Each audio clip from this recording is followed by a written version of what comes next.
Welcome to In Her Image, a podcast where we seek and celebrate our Mother God through scripture, scholarship, and everyday life.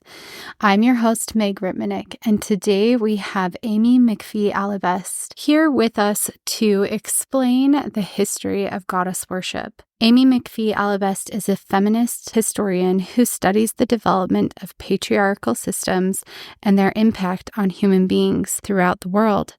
Her work is inclusive and intersectional, and she envisions an equitable world that allows everyone to flourish. Amy holds an MLA from Stanford University, where she wrote her thesis on Black and white women relationships during the Civil Rights Movement. She is currently working on a PhD in education, culture, and society at the University of Utah. She teaches workshops on women history and gender equality and is the founder and host of Breaking Down Patriarchy podcast. Amy lives in the mountains with her husband and kids and also enjoys trail running and travel.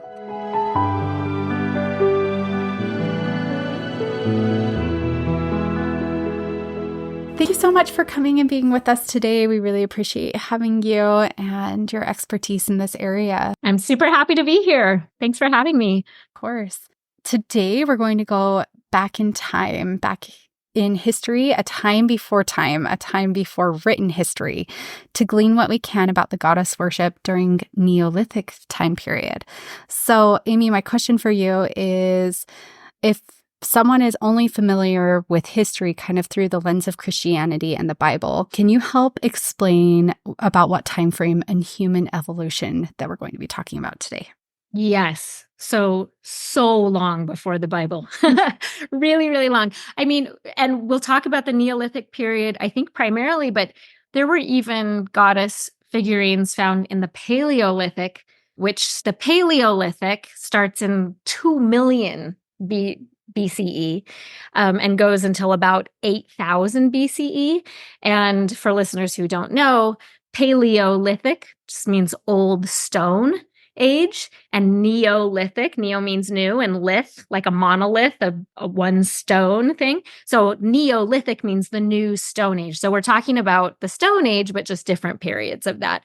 And so Neolithic is like 8,000 BCE to about 1700 BCE. And if you kind of line that up or map that, overlay it with a biblical timeline, people think of like the time of Abraham as being around 3000 BCE. If there was a real person who was Abraham, they think about that as about 3000 BCE. So it definitely overlaps with what we're going to be talking about today. But then the Bible, the Hebrew Bible, like the Old Testament, wasn't written until much, much, much, much later. It was an oral tradition for hundreds and hundreds of years. So, I mean, when you were talking about stuff that is that old, they're all just estimates, right? And especially if we're relying on oral history. But does that answer the question? Yeah. So when was the Bible kind of the first Hebrew texts? When were they thought to be written about, like, the story of Abraham and the story of Adam and Eve and those kinds of things? When were those kind of coming into actual writing? Mm-hmm. Only a few hundred years BCE. So it was a group of scribes that the Hebrew people were in exile. And I'm trying to remember which time that they were in exile. So I would have to refresh my memory. But they were in exile, and it was kind of, the motivation was to preserve their narratives and their identity as a people. And so all of these oral traditions that had been passed down for literally more than thousands of years, they started saying, we've got to get a cohesive narrative about who we are as a people and what our creation story is, what our origin story is. And so groups of scribes got together and started writing them down. But that process happened over the course also of hundreds of years of people writing down different things. And you get different accounts from different groups at different times. So sometimes you even see in the Bible, like in the book of Genesis, I had never really noticed growing up until I think I took a Bible as literature class in college, but there are two creation narratives. One that says that God created man in their own image. He and she created they, them. And then you have a different creation narrative where God the Father creates Adam and then creates Eve from Adam. Those are two very different creation stories, right? Well, they're both in there and they're just like kind of pasted next to, like stitched in next to each other. So it's clear that those are two different authors. Those are two different like groups of authors. And somehow both narratives made it into the official text. So that's just one example of where you can see different people writing different things at different times. And then over the years, yet other groups of editors made choices of what to include and what to discard and which version got included. So it's like a very long, complicated process. Right. I think that that's really great clarity. Thank you for explaining that to us. So what kind of evidence exists that leads us to believe that goddess worship was happening during the Neolithic time period? Okay, well, do you want me to talk about just Neolithic? I can throw in some Paleolithic stuff too, because that's interesting too, if you want. Yeah, let's do both. I think that's great. Okay, so, I mean, it's just kind of mind-blowing because it's so long ago. The first kind of crop of what people can interpret as goddess worship. And I want to say here, first of all, I'm not an archaeologist and I'm not even like a sociologist, but I've read a bunch of books. And I just want to say, anytime we're talking about time before there are written records, it's just conjecture. It's, we're making informed guesses. But if you can imagine, like you go to an archaeological dig site and you find an object, if there's no written record that you can understand, then it's all just guesswork. But you can make pretty informed guesses, but sometimes you're right and sometimes you're wrong and sometimes you just don't know. But what has been found, so here are the facts, is that between about 35,000 and about 11,000 BCE, you see all of these figurines that people now, give them the name of Venus figurines because they're very obviously female, like very, very exaggerated breasts and vulvas and buttocks, like any reproductive organ is like very, very much emphasized. They're really small, and they don't have faces, but they have, again, like mostly just like very big breasts.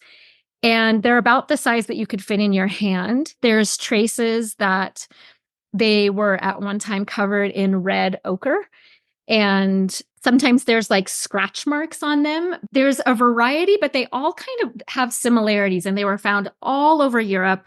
Italy, in what's now Italy and Austria and tons in France, and also all over the Near East and Turkey. And so people looking at these, I mean, initially, sometimes archaeologists would say, male archaeologists would say, this looks like erotica. It looks like porn because these are naked women with huge boobs. And like later archaeologists are saying, probably not. It looks more like something that a woman would be able to hold in her hand during childbirth, maybe like a goddess of childbirth, something that would give her strength.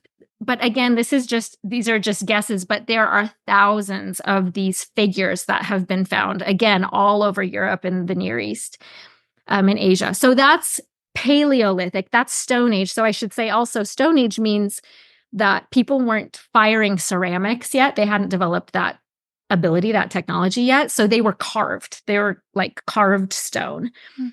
And then when we get into the Neolithic age, and again, this is like 7 or 8,000 BCE until 1700 BCE, that's when people were starting to settle. This is the age of agriculture. So you start to see cities, like organized cities, and humans had figured out how to sculpt things and fire them. So you start to see figurines that are made of clay. Yeah. So the Neolithic era, again, you see this like insane amount, like 100,000 figurines. And some of the defining features of these figurines are a pubic triangle. Like you'll see a very obviously female figure with the vulva just like a triangle that you'd be like, oh, that's very much emphasized. It's like scratched into the clay. Again, very exaggerated body parts. And then maybe like the most iconic figurines come from the settlement of Çatalhöyük, which people think of as maybe humans' first real city, and that's in modern day Turkey. Çatalhöyük was around 7,500 BCE until 5,700 BCE. And you see there are two really, really famous figurines, both of them really rotund, like quite corpulent female figures, very fleshy, again, huge breasts, and just really commanding in posture. There's one that's seated. It looks like she's on a throne, and she has what look like maybe not lions, but maybe jaguars or something as the parts of the chair that like her hands are at, like the kind of the armrests are made of jaguars. So she just looks really, really powerful. And so that's kind of like the iconic figurine that you think of from the Neolithic period. But again, there were 100,000 figurines. And I should mention here too that the archaeologist that has done a lot of research on this is named Maria Gimbutas. And she is the one who kind of proposed this thesis that these were indeed goddesses and that it suggested goddess worship. And she makes really interesting arguments about that. She has lots of different books. The one I have right in front of me is The Living Goddesses, but there are several if listeners want to look them up. And another book that you can read about this is Angela Saine's book, The Patriarchs. And she goes through and talks about how Maria Gimbutas, in saying that these were goddess figurines and that it indicated goddess worship, at first, like a lot of women were like, yes, it's evidence of a matriarchal past. It's evidence of the goddess. And then they were kind of scorned and mocked. And Gimbutas has actually kind of been vindicated in recent years, where they've actually seen some evidence that she was probably right in a lot of her theories. But again, this is all before written records. So we're just making guesses. But we do know lots and lots and lots of figurines that indicate very powerful looking women. Mm-hmm. And what about, are there any other indicators of worship of a goddess, or just maybe honoring the feminine more than was done during the time of the patriarchs of the Bible, for instance, in other rituals or rites that we know, like through burial or things like that? Yeah, I mean, for example, in Çatalhöyük, you see evidence. I mean, it's interpreted as being quite an egalitarian society. And so you see, like, in contrast to other remains or ruins of cities where you dig them up and it's like, oh, there's a man's skeleton and he's buried with, think of pharaohs in Egypt, for example, where they're buried with tons of wealth, maybe human sacrifices in there, and clearly like a very, very stratified society with elites at the top and haves and have-nots in society. In Çatalhöyük, it seems to have been because, you know, you can see the people's living quarters were quite similar size to each other. You see evidence that possibly it was a matrilocal society, which means the husband would come to live with the wife's family. And you can see that because, well, they're guessing this because of they can tell where the women slept, and their sleeping place stays the same throughout their life. And so it seems that a husband would have come to live with the woman's family, and that very much privileges women because it means that she gets to stay in the community who raised her. She has that advantage of being with the people that she knows her whole life, as opposed to, you know, if she went to live with her husband's family and she's showing up and nobody knows her, it just makes you a little more vulnerable. So being a matrilocal society does indicate that women had possibly higher status. And then in terms of like rites and rituals, I'm just thinking of some of the dig sites. There will be things that you would guess would be involved in religious ceremonies, like vases, little models, even of temples, like little models, like almost like a dollhouse kind of, where you see figurines and you see a temple and you see like vases that you might pour oil. So lots of these things have been unearthed. And then again, Gimbutas covers this so well. And I'm, again, not an archaeologist, but you could also look up The Chalice and the Blade by Rianne Eisler. She talks about this a lot, but there seems to be an association of caves with the womb and of birth and death. So they seem to have had some, and this is like way, way, way ancient history. I'm not talking about Çatalhöyük anymore, but where there was some association with going into the dark womb which signified both birth and death, and that was associated with the feminine. And if I'm remembering correctly, there's, again, that pubic triangle that's associated with some of those sites. So yeah, all kinds of really rich evidence that seems that ancient humans did venerate the feminine. And to me, again, this is just guessing, but it makes sense to me because I think if you were just living on Earth and didn't have you had no writing, you had no written records, nothing handed down to you, and you were just trying to make sense of the world by what you saw, I think one of the most miraculous and magical things you might ever see is a baby being born. I can't think of anything that would be more powerful. Maybe a solar eclipse or something, some like supernatural event. But the thing that you would see is like, oh my gosh, that body just made a new body. And so it makes sense to me that people would venerate that and think that's kind of the most powerful thing I've ever seen. So it seems rational to me that would have been the case. Absolutely. I agree 100%. I mean, life was about life and death, especially during that time. And so obviously that would be a sacred thing to honor and build your life around. It's those two things. So, so interesting. Thank you so much for sharing all that.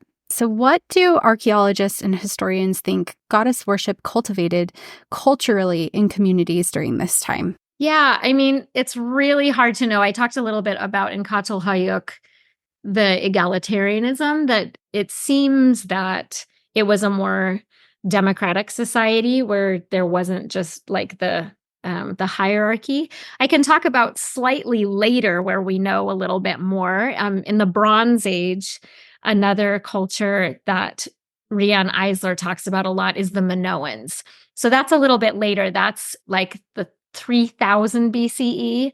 So this is after people had figured out how to make bronze, and it's on what is now the island of Crete and Santorini, that's south of Greece. The Minoans left behind written records. We don't understand them, which is so frustrating. If that code is ever cracked, I'm going to be so excited and so happy. But they did leave behind written records, but we also have just tons and tons and tons of art. And so we can really kind of piece together some of their traditions and some of their, even some of their religion. So Minoans are famous for snake goddesses. You see these bare-breasted female figures with snakes over their heads. Very obviously like powerful figures. And I should say too, this is mostly centralized around the palace of Knossos. And again, that's on the island of Crete. And you see like these frescoes that depict nature. It's so beautiful, and giant pots with like octopus and fish everywhere, and going into the throne room where, I mean, if you compare again to like a pharaoh in Egypt, or even like what we see in Europe or something in later years, where it's like this massive accumulation of wealth around the monarch. Instead, at the Palace of Knossos, it's quite a simple throne. And then there's frescoes of dolphins on the wall. And I remember Riane Eisler talking about a prince being depicted as like there's butterflies around him and flowers and not a weapon to be found. I mean, they just seem to be nature-loving people. And one really interesting thing is a ritual that they had that involved jumping over bulls, like bulls, big, huge, giant animals with horns. So it's super dangerous.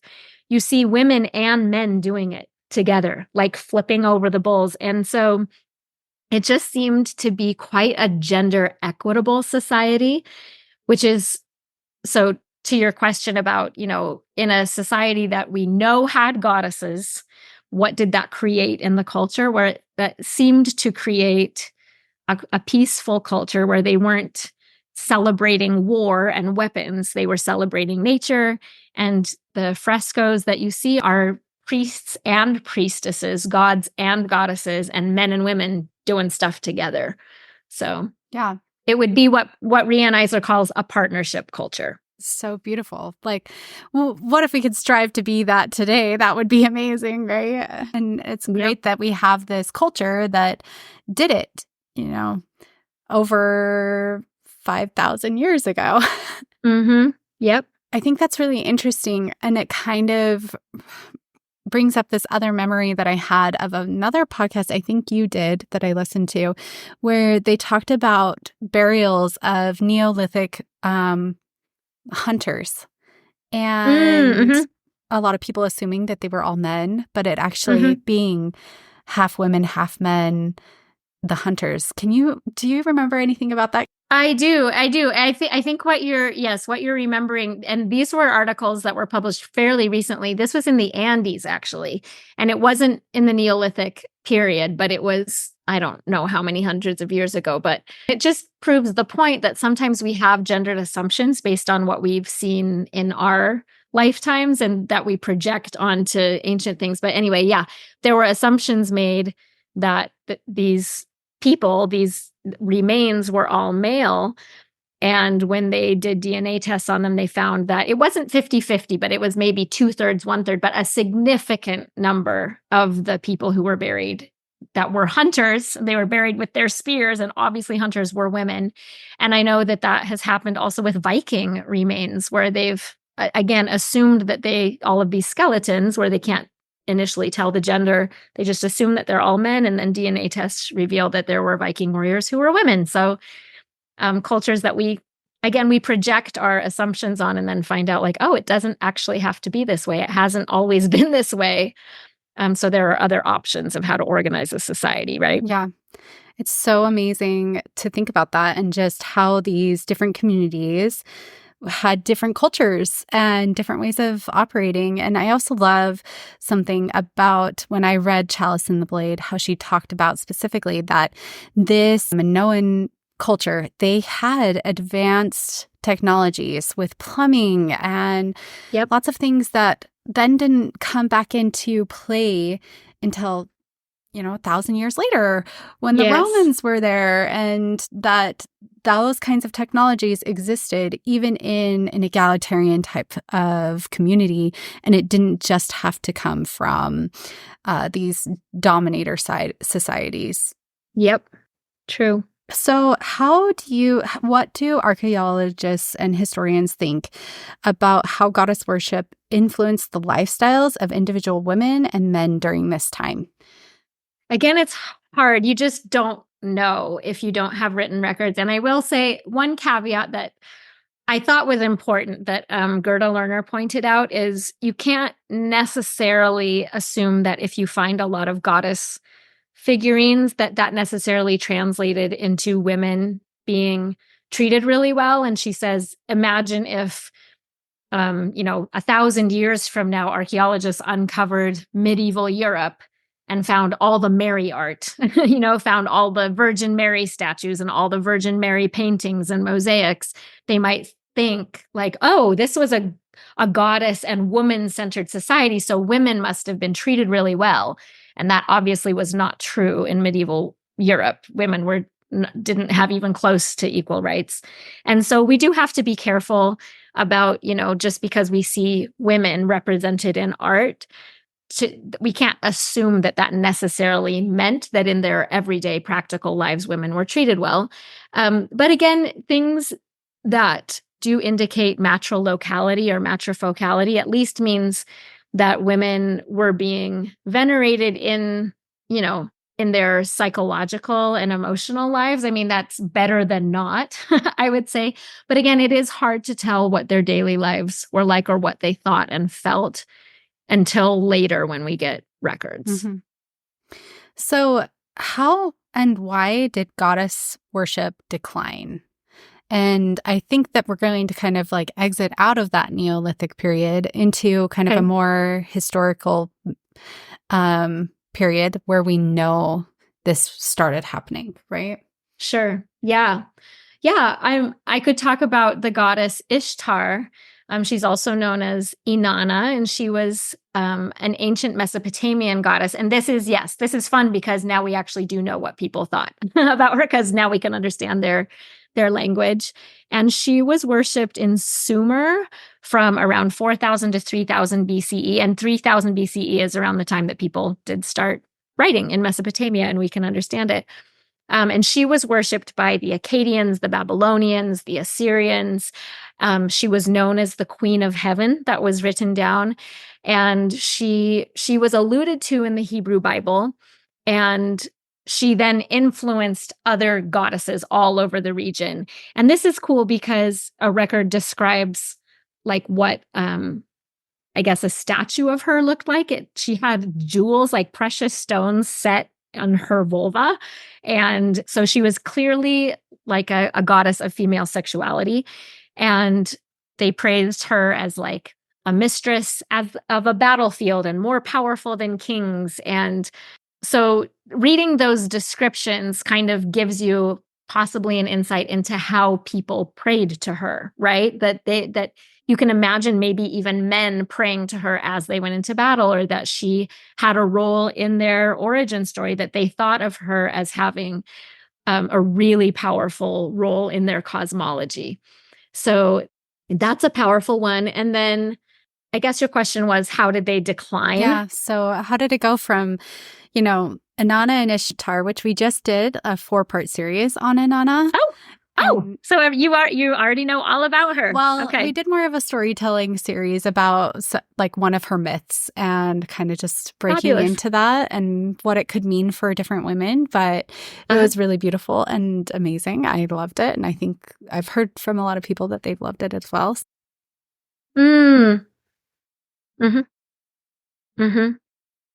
Yeah.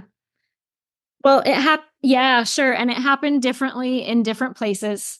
But Gerda Lerner talks about it really clearly in The Creation of Patriarchy. But she says, sometimes goddesses just kind of faded and morphed as different religions started moving into the area. And with Inanna and with Ishtar, Inanna, I believe in some pockets, she survived in like Upper Mesopotamia in Assyrian communities until as late as the 18th century in just little pockets. But really, once Judeo-Christianity moved into all of these areas, that's where you see the one supreme male god really kind of stamping out everything else. Although, you see also, for example, we could talk about the Minoans with their goddesses and gods.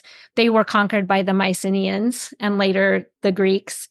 And what you saw there was where there had been earth goddesses and really powerful goddesses. Gerda Lerner talks about that sometimes what happened is then when you get a dominator culture that moves in, if it's a patriarchal dominator culture, then they're going to want one male god that is at the top of the hierarchy. And so the goddesses just get fractured into less powerful goddesses. So instead of one, like have with Inanna Ishtar, like the creatrix of the gods who's so powerful, you'll now have, you've got one goddess who's the goddess of love, and one goddess who's the goddess of the hearth, and one who's the goddess of the hunt. And she just gets fractured into a bunch that aren't as powerful. They become the girlfriend of the god, or the wife of the god, the consort of the god, so that power isn't consolidated in one female figure. And I think another like really powerful example of this is Asherah. And I don't know if you've talked about her on your podcast. Maybe you have. We definitely have talked about Asherah, but we are going to do a deeper dive into Asherah outside of kind of a biblical perspective, because Asherah was also venerated in like Canaanites, but also in ancient Israel as kind of the companion to Yahweh. Yep.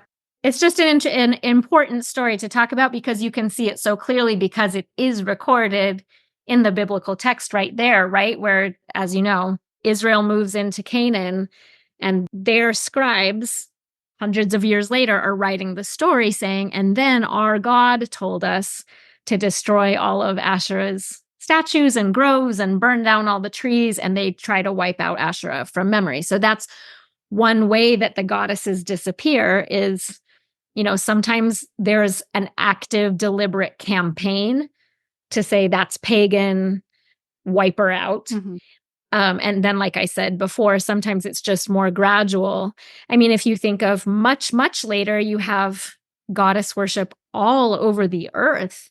And then when you have Christianity with colonization going to the African continent and to Asia and all over North and South America, and forcibly converting people, right? Forcibly converting people to, and I'm not trying to denigrate Judeo-Christianity, and there's so much beauty in Judaism and in Christianity. It's so beautiful, but it is devoid of the goddess. And so that's another way that goddesses absolutely disappeared and were completely wiped out, is just anytime a religion that is dominantly male or completely exclusively male moves in and says, your religion is wrong and pagan and you have to convert to this one way, then you lose all the goddesses. So yeah. And some cultures, like, let's talk about Ireland and the goddess Bridget.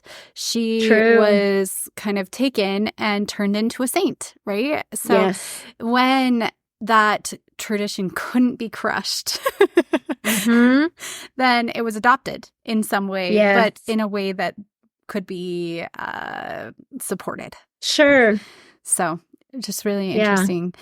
I don't know. Why would you say that it was necessary? Why do you feel like it was necessary for these different religions and countries and kings to establish the male dominance, the male god over the female god?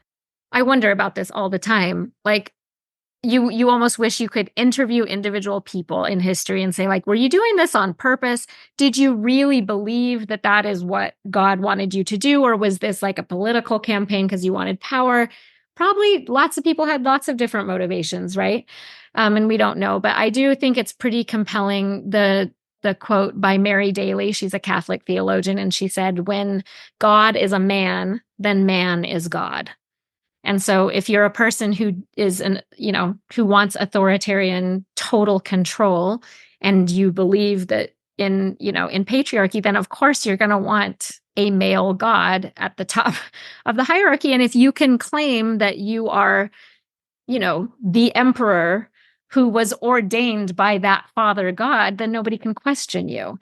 And of course, if you have women who are looking to a feminine figure, then they might be able to say, well, no, our mother god wants this instead. But if you can consolidate that power in a male figure, it reinforces your power. So it seems like it could be definitely strategic and on purpose sometimes. Yeah. Though some people maybe did just believe that was just, the truth, and that they were trying to do what they thought their father wanted them to do, and maybe it was more devout and more of a benevolent patriarchy, but it does make sense. If you want total power enshrined in the masculine, then of course you're going to get rid of the feminine. Well, yeah, and I think it's important to kind of talk about this in a lot that was involved with goddess and god worship was giving sacrifice or giving offerings and giving money and different things to those temples. And that would be an easy way to accumulate a lot of wealth if you are in charge of what that worship looks like. Right? Yeah, true. So for sure. I'm curious because this change happened over how long? How long did it take? Like we went really from a goddess, kind of maybe even a goddess primarily, especially in Samaria, where we see Anana, right? She was the queen of heaven. And then we go to just like priestesses getting their rights kind of slowly stripped away from them. How does this happen? How do people just let this happen? I mean, what do you think? I wouldn't be, I'm not an expert. My source for this is The Creation of Patriarchy by Lerner. She talks about how this happened gradually. And one thing that she points out too is that sometimes we don't realize what's happening when it's happening, right? Like you can maybe, I can even think of times in my own relationships where I can be like, wow, we made choices early on in our marriage just based on like, well, do you want to do that? Sure, I don't mind doing that. Or like, I think I'm better at this. Yeah, you kind of are. So you do it. And then suddenly like 10 years down the road, 20 years down the road, my husband has a lot of knowledge and actually power because of that knowledge and that accumulated experience in certain gendered tasks that I didn't realize that I was signing that away. And he didn't do it on purpose either. We kind of happened into these things, and I didn't realize what the consequences of that would be later down the road. And Gerda Lerner does point out that that's probably what happened a lot of the time, is that maybe you do get kind of like a bad actor. So this no longer concerns me and my husband. My husband's wonderful. But in some cases, you do have a bad actor saying like, no, this is my strategy to consolidate my power. And you have people being like, I mean, this feels kind of bad, but it'll probably be okay. I mean, we can see this happening even today in politics, right? Like, oh, shoot. Oh, no, he's getting elected. This is going to be bad. Oh, no, it's even worse than we thought. And it just boop, boop, little steps. And what do you know? Oh, women's reproductive rights are gone now because we allowed this person to get into power who appointed this person or whatever. So sometimes I think it just slips away from them. And sometimes they're complicit in it in the beginning. And they're like, ooh, I didn't realize that was where this was going. And that's how it happens generation after generation. But yeah, sometimes it's fast, like Asherah with, Israel coming into Canaan. Asherah is wiped out in a generation, pretty much, it seems to me. But then in other places, like you said, with Inanna, it takes a long, long time if there's not really an active campaign, but just like more people moving in with different ideologies. It's just so different in different places. Right. Yeah, absolutely. And, we can actually look at that history and learn from it and take it to our own history of right now. So, for instance, I have a desire to help create an egalitarian system. And I feel like a vital part of that is valuing a mother god and a father god as equal. And so if I want to see that taking influence in our culture, I wouldn't expect that these ideas would just instantly change our community, but that rather it would take possibly hundreds of years or even thousands of years. And because I've seen history and seen how it's changed, and I understand this now, that we went from a place where maybe possibly the goddess was venerated highly, and we do know in Samaria she was, but like in Neolithic time possibly as well, and to a place where that was kind of stripped, and we've been fully in the worship of a masculine deity in most religions across the world, to a different place where we could maybe bring them in together and paired as equals and value both the feminine and the masculine traits as equally as anything else, and maybe how that would change things. So I think it's a good place to kind of see that and check my expectations of how fast things can change. Yeah, I think that's true. And maybe something that's maybe a little more optimistic. One thing that came to mind as you were talking is, I mean, sure, like huge societal change, yes, usually does take a long time, but it's been neat. I'll just bring up one example. A woman that I interviewed last year and read her book. She's a member of the Hoopa Valley tribe in Northern California.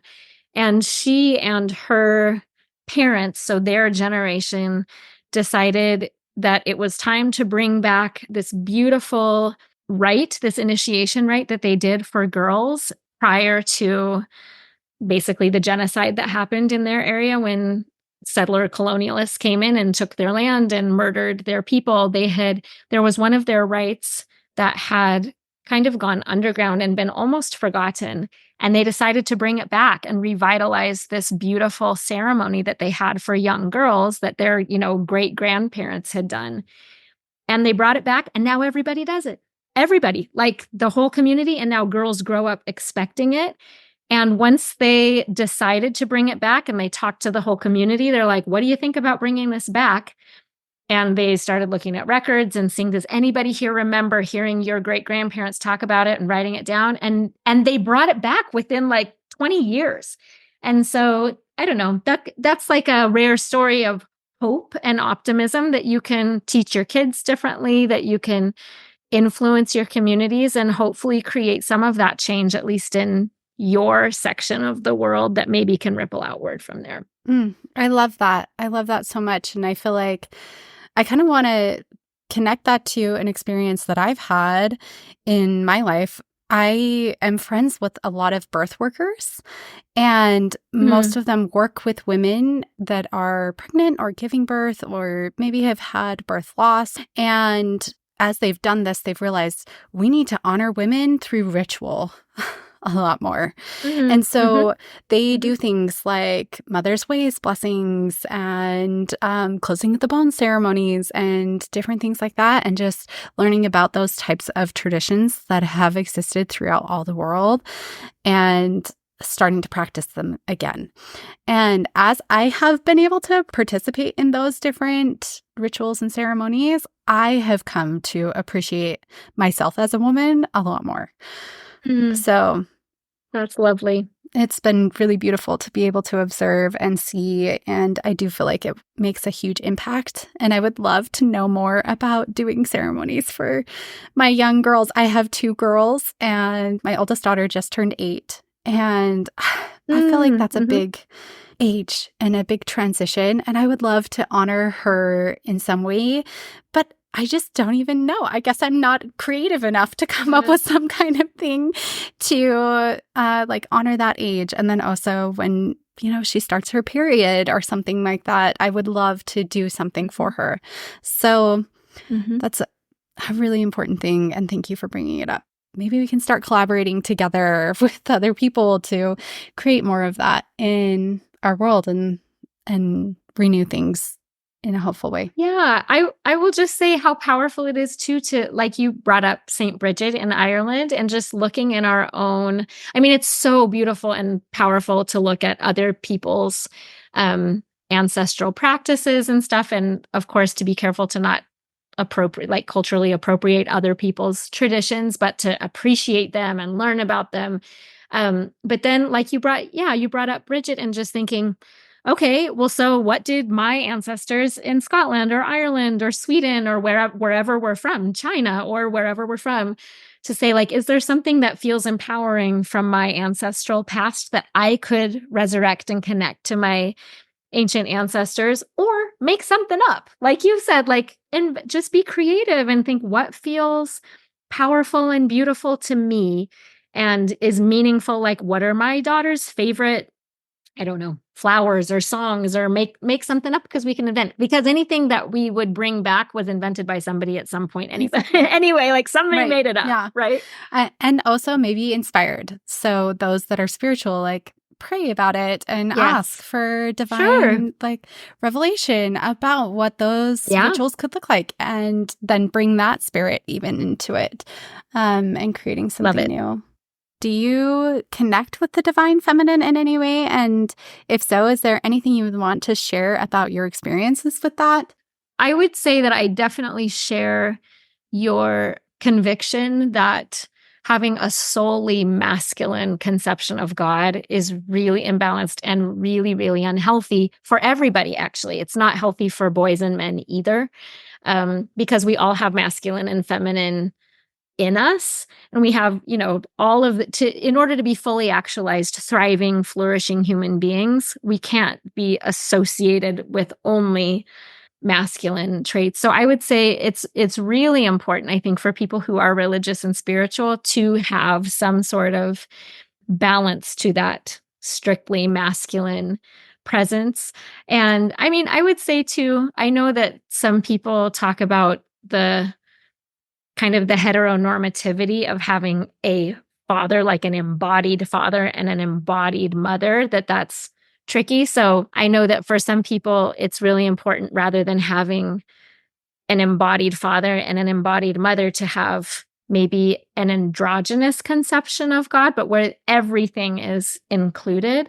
But yeah, it's harmful to have only a masculine conception of God. So I wholeheartedly support the pursuit of a more balanced conception of whatever the great mystery is, however you conceive of that, whether it's a heavenly father and heavenly mother, or just a great spirit that's one. Or, I mean, even I love all the culture's creation stories of like thought woman or sky woman, or, or people working together to create the earth and to create humans. It needs to include the whole human family in order to be, I think, emotionally and psychologically healthy for us. Yeah. Yeah. In fact, I love that. And thank you for being open and honest about your experience and what you think. I think it's wonderful. And I think that that's important for people to have exposure to, that this is a great mystery, right? We are all making assumptions of what the divine looks like. And sometimes we want to project our own experiences onto what that divine looks like. And I know for me, it's been helpful to imagine God as this partnership because it helps my life feel more fulfilling. And also my marriage, it seems to help my marriage in an important way. But I also, completely recognize that there are people out there that that's not a helpful way for them to see God. Thank you so much for coming on. Yeah, thank you so much for having me. It's been a pleasure.